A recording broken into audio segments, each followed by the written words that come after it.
Hello student, कैसे हैं आप? आई होप आप बहुत अच्छे होंगे और अपने नेक्स्ट पेपर की तैयारी कर रहे होंगे। आज जो है आपके अर्थशास्त्र का जो पेपर है, 12th के अंतर्गत अर्थशास्त्र का जो पेपर है वो हो गया है। तो आइए चलिए हम अर्थशास्त्र के पेपर का जो है एनालिसिस देख लेते हैं। सारे वस्तुनिष्ठ के जो हैं आंसर मैं इसमें आपको बताऊँगा, ताकि आपका जो है ज़्यादा समय ना जाए और आप जो हैं अपने जो वस्तुनिष्ठ हैं उनको मिला पाएँ कि कितने आपके सही हुए हैं।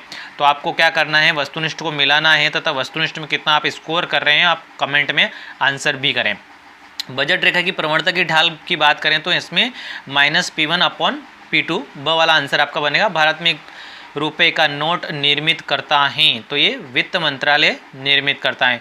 कौन सी लागत शून्य नहीं हो सकती? तो इसमें स्थिर लागत जो है वो शून्य नहीं हो सकती है। व्यष्टि अर्थशास्त्र संबंधी जो हैं ये मुझे मिला नहीं है, तो आप इसको ढूंढ लें। अगला अवसर लागत क्या है? तो अगले श्रेष्ठ विकल्प त्याग की लागत जो है स वाला इसमें आंसर बनेगा आपका। उसके बाद गैर कर राजस्व जो है वो है आपका लाभांश। और किन्स के सिद्धांत का संबंध है? तो इसमें से सभी से इसका संबंध है। ये आपके विकल्प हो गए। आगे बढ़ते हैं, हम आगे बढ़ेंगे और रिक्त स्थानों को देखते हैं। रिक्त स्थान किस प्रकार से आपके M1 और M2 मुद्रा कहलाती है, तो संकीर्ण धन या संकीर्ण धन ये कहलाती हैं। जीएसटी की मानक दर की बात करें तो 18% जो है होता है। उत्पादन के साधन होते हैं, तो इसमें रचनात्मक पूंजी और प्राकृतिक पूंजी शामिल हो जाएगी। पूर्ण प्रतियोगिता में विक्रेता वस्तुएं बेचेगा या बेचते हैं तो समरूप, है ना, एक जैसे रूप की वस्तु या एक जैसे जो लागत वाली वस्तुएं उस प्रकार की बेचेंगे। रिक्त स्थान कीमत उच्चावचन वाली प्रक्रिया है, तो मांग या पूर्ति होती है।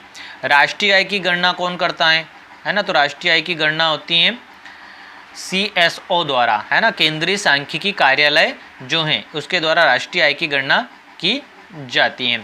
सत्य असत्य देख लेते हैं। हमारे सत्य असत्य किस प्रकार से? पूर्ण प्रतिस्पर्धा में बड़ी संख्या में क्रेता विक्रेता होते हैं, तो सत्य है। पूर्ण रोजगार का आशय शून्य बेरोजगारी नहीं है, सत्य होगा। तीसरा भी आपका सत्य होगा, चौथा भी आपका क्या होगा? सत्य होगा। तो आप अच्छे से मिला लें और कुछ डाउट लगे तो आप एक बार कंफर्म ज़रूर कर लें। उसके बाद आगे बात करें तो पांचवा जो है आपका वो क्या है? असत्य है। छठा सत्य है और सातवां भी क्या है आपका? सत्य है। चलिए आगे बढ़ते हैं। अब हम देख लेते हैं सही जोड़ी। सही जोड़ी देख लें तो पहला जो है आपका APC, इसका हो जाएगा आपका 1 - APC। प्रवाह का हो जाएगा आपका निश्चित समय। MPS जो है इसका हो जाएगा आपका सीमांत उपभोग प्रवृत्ति। चौथा निम्न स्तरीय वस्तुएं जो है इसका हो जाएगा मोटे अनाज। स्टॉक जो है वो हो जाएगा समयावधि। स्टॉक में समयावधि का बहुत बड़ा रोल रहता है। बजट रेखा की प्रवणता जो वो ऋणात्मक होती है। ठीक है, तो इस प्रकार से आपके जो हैं सही जोड़ी हुई। एक वाक्य में उत्तर देख लेते हैं। एक वाक्य के उत्तर की हम बात कर लेते हैं। पहला है आपका प्रत्याशित निवेश किसे कहते हैं? तो वह निवेश जो निवेशकर्ता की किसी विशेष उद्देश्य की प्राप्ति के लिए आय तथा रोजगार के विभिन्न स्तरों पर करने की जो इच्छा रखते हैं उसको हम क्या कहते हैं? प्रत्याशित निवेश कहते हैं। त्रुटि और लोप किसे कहते हैं? ये मुझे नहीं मिला है।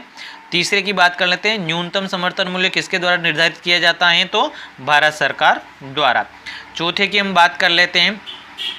मुद्रास्फीति किसे कहते हैं? तो जब मांग और आपूर्ति में असंतुलन पैदा होता है तो वस्तुएं और सेवाओं की कीमतों में बढ़ती हैं, या वस्तुओं और सेवाओं की कीमतें बढ़ती हैं। कीमतों की इस वृद्धि को हम क्या कहते हैं? मुद्रास्फीति कहते हैं। राष्ट्रीय गणना की विधियां कौन कौन सी हैं? तो उत्पादन विधि हैं, व्यय विधि और आय विधि हैं।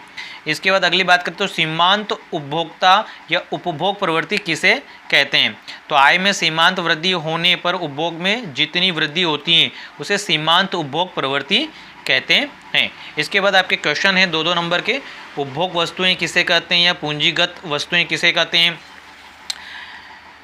व्यक्तिक आय किसे कहते हैं? इसके बाद विनल है। इस प्रकार से आपका SLR किसे कहते हैं? तो इस प्रकार से आपके जो क्वेश्चन है वह है। ठीक है, क्वेश्चन नंबर 12 जो है आपका बाजार अर्थव्यवस्था किसे कहते हैं? आगे बढ़ते हैं। लाभ किसे कहते हैं? ठीक है, लाभ किसे कहते हैं? औसत उत्पादन किसे कहते हैं? इस प्रकार से आपका 14, 15, 16, 17, 18 इस प्रकार के आपके क्वेश्चन जो हैं। ठीक है, इसके बाद क्वेश्चन नंबर 19वां है आपका। निम्न तालिका में कुल सप्राप्ति, सीमांत सप्राप्ति तथा औसत सप्राप्ति का परिकलन कीजिए। वस्तु की प्रति इकाई बाजार कीमत 10 रुपये। ठीक है, इस प्रकार से आपके क्वेश्चन थे। क्वेश्चन नंबर 20वां और ये क्वेश्चन नंबर आपका 21वां है।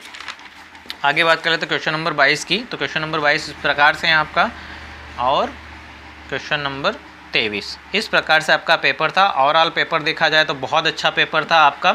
तो आप कमेंट में ज़रूर बताएं कि आप कितना स्कोर कर रहे हैं, और वीडियो देखने के लिए बहुत बहुत धन्यवाद।